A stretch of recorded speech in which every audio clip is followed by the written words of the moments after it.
السلام علیکم ورحمۃ اللہ وبرکاتہ۔ نبی علیہ الصلاۃ والسلام نے قیامت کی کئی ایک علامات بیان کی ہیں۔ ان علامات میں سے چند ایک نبی علیہ السلام نے اس حدیث میں بیان فرمائی۔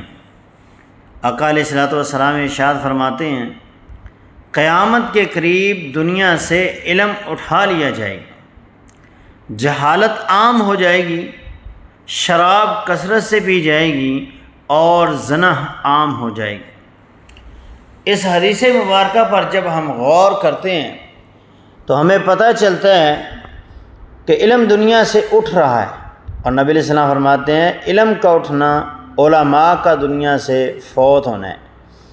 یعنی جب دنیا سے علماء فوت ہو جائیں گے تو علم ان کے ساتھ قبروں میں دفن ہو جائے گا، اور جب علماء دنیا سے چلے جائیں گے تو پیچھے جاہل رہ جائیں گے اور جہالت عام ہو جائے گی۔ اور آج جب ہم اپنے معاشرے پہ نظر دوڑاتے ہیں تو شراب کثرت سے پی جا رہی ہے، اور زنا کرنا آسان ہے اور نکاح کرنا مشکل ہے۔ اللہ تعالی ہمیں قیامت کی علامات کو پورا کرنے والوں سے محفوظ رکھے، بچا کر رکھے۔ اللہ تعالی ہماری حفاظت فرمائے۔ اللہ ہمیں علم والوں کی دوستی نصیب فرمائے، جاہلوں سے اللہ ہمیں دور رکھے۔ آمین یا رب۔